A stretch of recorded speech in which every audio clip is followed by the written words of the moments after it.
There are nights when the moon reflects on water so still it looks like glass. Nights when the air feels thick with secrets older than any living memory. And on one of those nights in southern Brazil, near a lagoon called Parobé, something happened that would echo through generations. Something that would make people afraid to walk near the water after dark. Something that still happens, they say, once every month, when the calendar marks that same cursed date. But before I tell you about the ghost that rides at midnight, before I tell you about the white horse that pulls men to their deaths, I need to tell you about two friends who loved the same woman. Because every curse begins with a choice, and every choice begins with the human heart. This was 1800. The land was wild then, covered in forests so dense you could walk for days without seeing the sky. Indigenous tribes lived as they had for thousands of years, moving with the seasons, reading the earth like a book. Among the Charrua people, there were two young men. Brothers, not by blood, but by something deeper. They had grown up together, hunted together, fought side by side when enemies came. Their friendship was the kind that needed no words, the kind where each could sense what the other was thinking just by the way he held his spear or the silence in his breathing. They called one Tupã, the other Yaguareté. Lightning and Jaguar, names earned through courage, through acts that made the elders nod with approval. Tupã was tall, with shoulders broad enough to carry a full-grown deer across his back. His eyes were dark and steady, the kind of eyes that never looked away first. Yaguareté was leaner, quicker, with a smile that could charm anyone and a restlessness that kept him moving even when others rested. Together, they were unstoppable. Together, they believed nothing could come between them. And then they met Anahi. She belonged to a neighboring tribe, one that traded with the Charrua during harvest season. The first time Tupã saw her, she was carrying water from the river. The vessel balanced on her head with such grace it seemed to float there. Her hair fell in a thick braid down her back, and when she laughed at something another woman said, the sound carried across the clearing like birdsong. He felt something shift inside his chest, something he had no name for. It was as if the world had suddenly focused, as if everything before that moment had been blurred, and now, finally, he could see clearly. Yaguareté met her the same day. He had been tracking a wounded capybara through the brush and emerged near the river just as she was filling her vessel for the second time. When their eyes met, she didn't look away. She held his gaze with a confidence that made his pulse quicken. She asked if he needed water. He said no, but he didn't move. They stood there, the river flowing between them, and he knew in that instant that his life had just changed forever. Neither man told the other. Not at first. They each began to find excuses to visit the neighboring tribe, to linger near the river, to time their hunt so they might cross paths with this woman who had captured something neither could explain. Anahi enjoyed their attention. She was young, barely 17, and she had her own kind of power. She met Tupã in secret, in a grove of jacaranda trees, where purple blossoms fell like rain. She met Yaguareté by moonlight, near an outcrop of rocks where the river ran shallow and silver fish darted between stones. She told each of them different things. Tupã, she spoke to about the future, about children and a home, and the kind of life they might build together. Yaguareté, she spoke to about freedom, about the thrill of uncertainty, about how sometimes love meant not knowing what would happen next. Both men heard what they wanted to hear. Both believed she had chosen them. For months, this continued. And during those months, Tupã and Yaguareté remained friends. They still hunted together, still sat by the fire trading stories. But something had changed between them, something invisible but undeniable, like a thread pulled too tight. They were careful with each other now. Polite. They didn't speak of the neighboring tribe, didn't mention the woman they both visited in darkness. The silence grew heavier with each passing week, but they held it. because neither wanted to be the one to shatter what remained. Then came the night of the full moon ceremony. Both tribes gathered for the harvest celebration, and for the first time, Anahi was there in front of everyone, dressed in ceremonial clothes, her face painted with ochre and white clay. The elders spoke of abundance, of gratitude, of the bonds between peoples. And when the dancing began, Anahi moved through the crowd like water, her eyes finding first Tupã, then Yaguareté. She smiled at both. She touched both their hands as she passed. That was when they knew. When they looked at each other across the fire and saw the same realization reflected back, the same woman, the same secret, the same betrayal. They didn't fight that night. They were too stunned, too hurt. But the friendship died right there, burned away like paper in flame.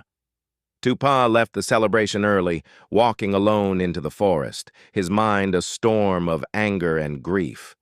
Yaguareté stayed, watching Anahi dance, feeling something inside him turn to stone. She had played them both. She had made them rivals without them even knowing. In the days that followed, they avoided each other. The tribe noticed. Whispers spread. The elders asked questions. But Tupã and Yaguareté said nothing. They carried their pain in silence, each nursing a wound that went deeper than pride, deeper than love. It was the wound of broken trust, of a friendship that had been sacred now lying in ruins. Tupã withdrew. He stopped joining the hunts, stopped attending gatherings. He spent his days alone, walking the forest trails, trying to understand how something so good had turned so bitter. He didn't blame Anahi, not really. He blamed himself for being foolish enough to believe in something that had never been real. And he blamed Yaguareté, though he knew that was unfair. They had both been deceived, but knowing that didn't make the anger go away. One evening, desperate for solitude, Tupã walked farther than usual. He followed a narrow path through dense undergrowth, pushing aside hanging vines and stepping over fallen logs slick with moss. The air was humid, heavy with the smell of earth and rotting leaves. He walked until the forest opened up, and he found himself standing at the edge of a lagoon he had never seen before. The water was dark, almost black, reflecting the dying light of the sun like a mirror. The surface was perfectly still. No wind disturbed it. No animals came to drink from its shores. There was something eerie about the silence, something that made the hair on the back of his neck stand up. But Tupã was too lost in his thoughts to pay attention to the warning his body was trying to give him. He walked along the shore, his feet sinking slightly into the soft mud. The light was fading fast now, the sky turning purple and then gray. He was about to turn back when he saw it. A horse. Standing in the shallows, maybe 30 paces away. A white horse, gleaming in the twilight like it was made of moonlight itself. Its coat was pure, unblemished, brighter than anything natural. Its mane flowed long and silver, moving slightly though there was no breeze.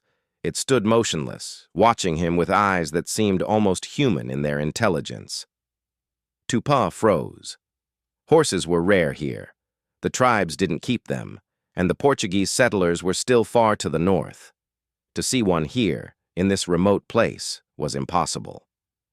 And yet there it was, real and solid and impossibly beautiful. All his pain, all his anger, all the confusion of the past weeks seemed to fall away.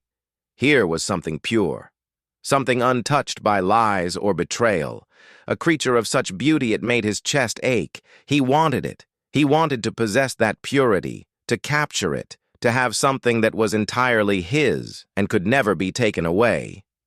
He moved slowly, carefully, pulling his boleaderas from his belt. The weighted leather cords were familiar in his hands, weapons he had used since childhood to bring down deer and wild pigs. He could throw them with perfect accuracy, could wrap them around an animal's legs from 50 paces away. This horse, standing still in the shallow water, would be easy. He crept closer, his breathing controlled, every muscle tensed. The horse didn't move. It watched him approach with those strange, knowing eyes. When he was close enough, Tupã began to swing the boleaderas in a wide circle above his head, building momentum. The leather cut through the air with a whistling sound. The horse's ears twitched, but still it didn't run. Tupã released. The boleaderas flew through the darkening air in a perfect arc and wrapped around the horse's front legs with a satisfying snap. He had done it. The creature was his. But instead of falling, instead of struggling, the horse simply turned its head and looked at him. And Tupã felt something cold wash through his body, something that had nothing to do with the evening air. The horse began to walk backward, into deeper water, moving with slow deliberation. And the boleaderas, still wrapped around its legs, were attached to Tupã's wrist by a leather thong he had forgotten about in his excitement. He tried to release it, fumbling with the knot, but his fingers wouldn't obey. The leather had somehow tightened, cinching around his wrist like a living thing. The horse kept walking backward, step by step, pulling him forward. Tupã dug his heels into the mud. But it was soft, and he had no leverage. He tried to cut the leather with his knife, but his other hand was shaking too badly. The water reached his ankles, then his knees. It was shockingly cold, colder than any lake should be, cold that burned like fire. The horse began to move faster, its movements becoming more agitated, more powerful. It reared up, front legs lifting out of the water, muscles rippling beneath that impossible white coat. Tupã could see foam starting to form around its mouth, could see its eyes rolling, showing white. He was screaming now, pulling against the leather with all his strength, but it was useless. The horse crashed back down and then surged forward, diving into the deep water. Tupã was yanked off his feet and dragged under. The water closed over his head like a hand, silencing his cries. The cold was absolute. It filled his lungs, his mouth, his nose. He couldn't tell which way was up. He couldn't see anything except darkness and the white glow of the horse somewhere ahead of him, pulling him deeper. His lungs were burning, demanding air, but there was only water, only cold, only the relentless pull toward the bottom. He thought of Yaguareté. He thought of Anahi. He thought of his mother and the breakfast she had prepared that morning, never knowing it would be the last meal she would ever serve her son. He thought of all the things he would never do, never say, never experience. And as the darkness closed in completely, as his body stopped fighting and went limp, his last thought was not about the horse or the lagoon or the impossibility of what was happening. His last thought was regret. Regret for the friendship he had thrown away.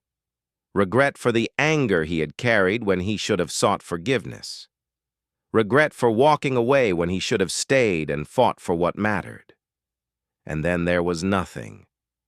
The surface of the lagoon returned to perfect stillness. No bubbles rose, no body floated up.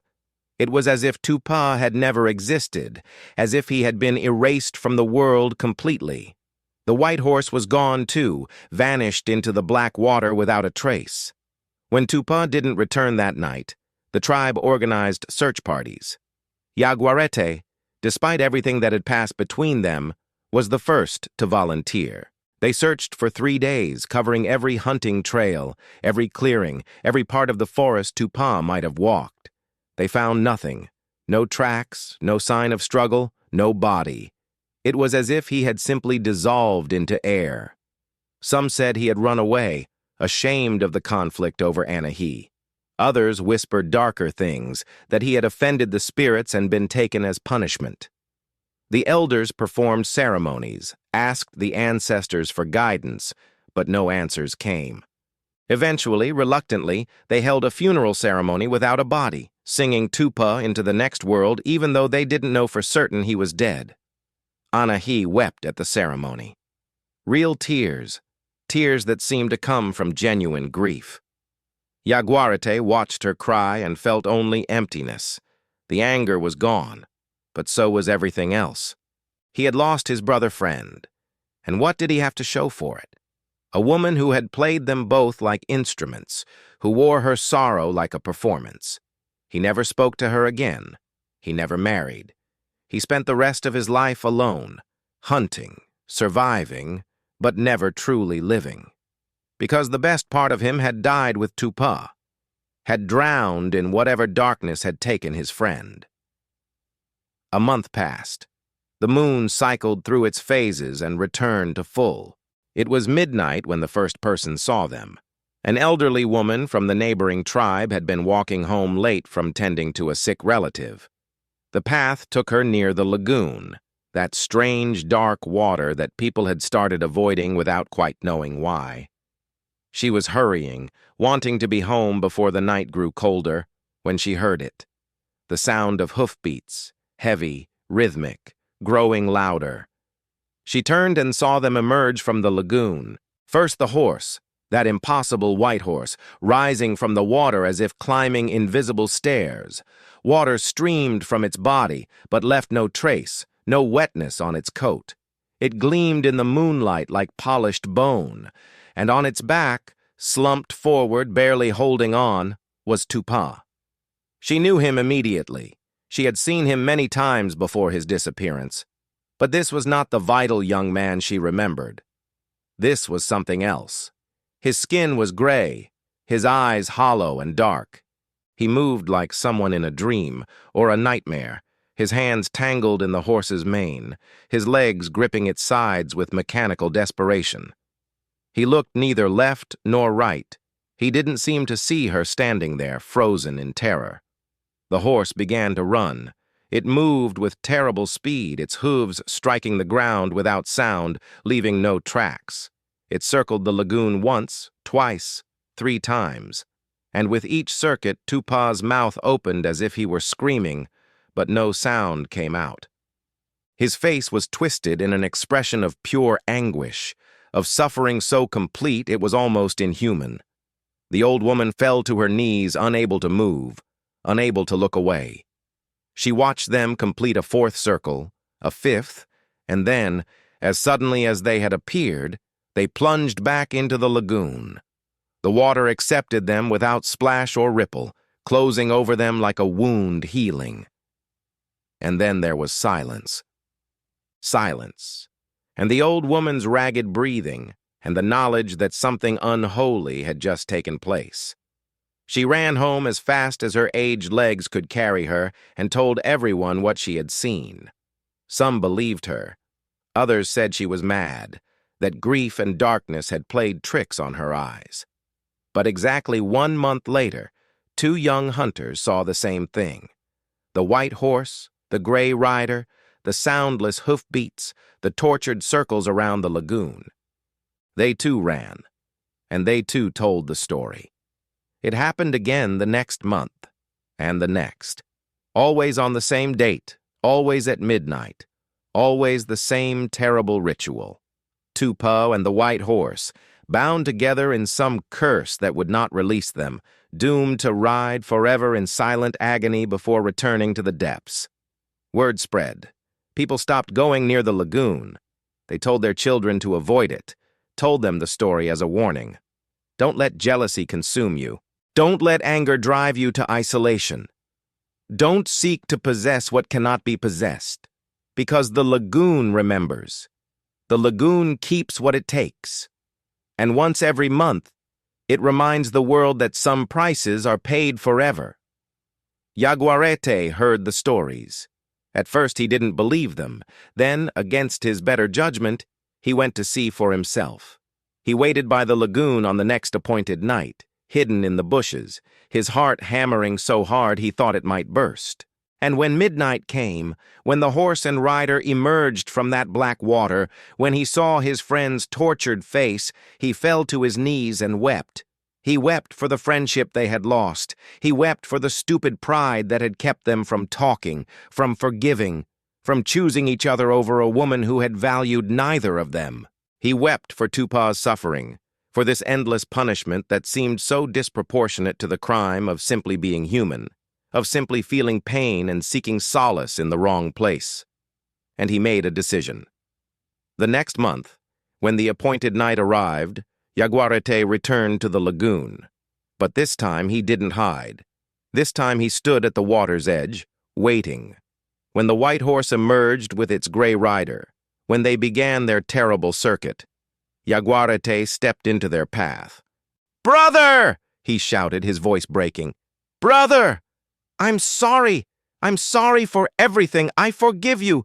Please, forgive me." The horse and rider continued their circuit as if he wasn't there.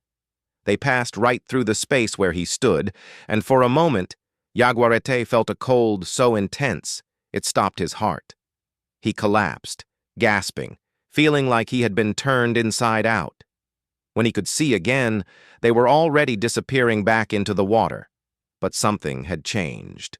Because for just an instant, just a fraction of a second, Tupã's eyes had flickered toward him, and in that flicker, Yaguareté had seen recognition, had seen gratitude, had seen love. It wasn't enough to break the curse.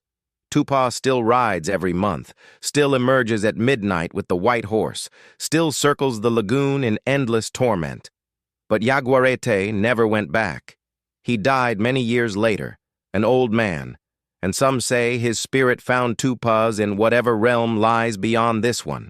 Some say they hunt together there in forests that never end, free at last from the curse of jealousy and pride. But the lagoon remembers. Lagoa de Parobé, they call it now, and on certain nights, if you're brave enough or foolish enough to stand on its shores at midnight when the moon is right, you'll see them. The white horse, gleaming like captured moonlight, the gray rider, forever young, forever suffering. They'll circle the water exactly 7 times, moving in perfect silence, and then they'll sink back into the depths, and the surface will become still as glass, as if nothing had happened at all. People who live nearby will tell you they've seen it. They'll tell you they've heard stories from their grandparents, who heard them from their grandparents, stretching back through generations. They'll tell you that once, long ago, a group of developers tried to drain the lagoon to build a resort. The equipment kept breaking down. Workers reported seeing a white horse in their dreams, its eyes burning with warning. 3 people died in accidents that couldn't be explained. Eventually, they gave up and left the lagoon alone. Because some places are meant to remain untouched. Some places hold memories too powerful to be erased by time or progress. Some places are monuments to human weakness, to the terrible things we do to each other when we forget what matters most. Friendship. Forgiveness. The courage to speak before it's too late. Tupã learned that lesson in the worst possible way. He learned it when the white horse pulled him under, when the cold water filled his lungs, when he realized in his final moments that anger was not worth the price. But by then it was too late. By then the curse was already sealed, written in water and moonlight, and the eternal hunger of something that should never have been disturbed. The locals say the white horse wasn't really a horse at all. They say it was a spirit, a guardian of the lagoon, something ancient that existed long before the tribes came to these lands. They say it tests people, appears to those who are struggling with darkness in their hearts, offers them a choice disguised as beauty. Most people are wise enough to leave it alone. Most people sense the wrongness, the otherworldly quality that marks it as dangerous. But some people like Tupã, people consumed by pain and desperate for something to hold on to, something to make the hurting stop, they see only the beauty. They see only the white coat and the silver mane and the promise of possession. They don't see the trap until it's already sprung. And maybe that's the real curse. Not the monthly ride, not the eternal suffering, but the fact that it keeps happening. Because human nature doesn't change. People still let jealousy poison them. People still choose pride over reconciliation. People still walk away from friendships that could be saved with a single honest conversation. And sometimes, those people find themselves standing at the edge of a dark lagoon, seeing something beautiful in the water, reaching for it without understanding that some things are beautiful precisely because they're meant to remain untouched. I don't know if the story is true. I don't know if Tupã and Yaguareté really existed, if Anahi really played them both, If the white horse is still down there in the depths, waiting for the next fool who thinks they can capture purity and make it theirs. But I know the lagoon is real. I know people still report seeing the midnight ride. I know that in 1952 a documentary crew tried to film it, and their cameras malfunctioned at exactly midnight. I know that in 1978, a skeptical journalist went to debunk the story and never wrote his article, never spoke about what he saw or didn't see that night. I know that some nights, when the wind is right and the moon is full, you can stand anywhere in southern Brazil and feel it. That cold breath coming off the water, that sense of something watching, something waiting, something that remembers every betrayal, every broken friendship, every moment when pride triumphed over love. And I know this. If you ever find yourself near Lagoa de Parobé at midnight and you see a white horse emerging from the water gleaming like captured starlight, don't reach for it. Don't try to capture it. Don't let your pain convince you that possession will heal your wounds. Just watch. Bear witness. Remember that you're seeing the price of choices made 200 years ago, choices that seemed small at the time but echoed through eternity. And then go home. Call that friend you haven't spoken to in months. Forgive that person you've been holding a grudge against. Choose love over pride, reconciliation over anger, because life is shorter than we think and curses are real, even if they don't always involve supernatural horses and haunted lagoons. Sometimes the curse is just the weight of regret, the knowledge that you had a chance to make things right and you chose not to take it. And that curse, the ordinary human curse of missed opportunities and broken bonds, can be just as eternal as anything that rides out of dark water at midnight. Tupã learned that lesson. But you don't have to. You can learn it now while there's still time, while you're still breathing, while the people you love are still here to forgive and be forgiven. That's the real message the white horse carries. Not fear, but warning. Not punishment, but reminder. Choose differently. Choose better. Choose before it's too late. Because the lagoon is patient. The curse is patient. And they're both still waiting, down there in the darkness, for the next person who forgets that some things matter more than being right, more than being hurt, more than being proud. Don't let that person be you.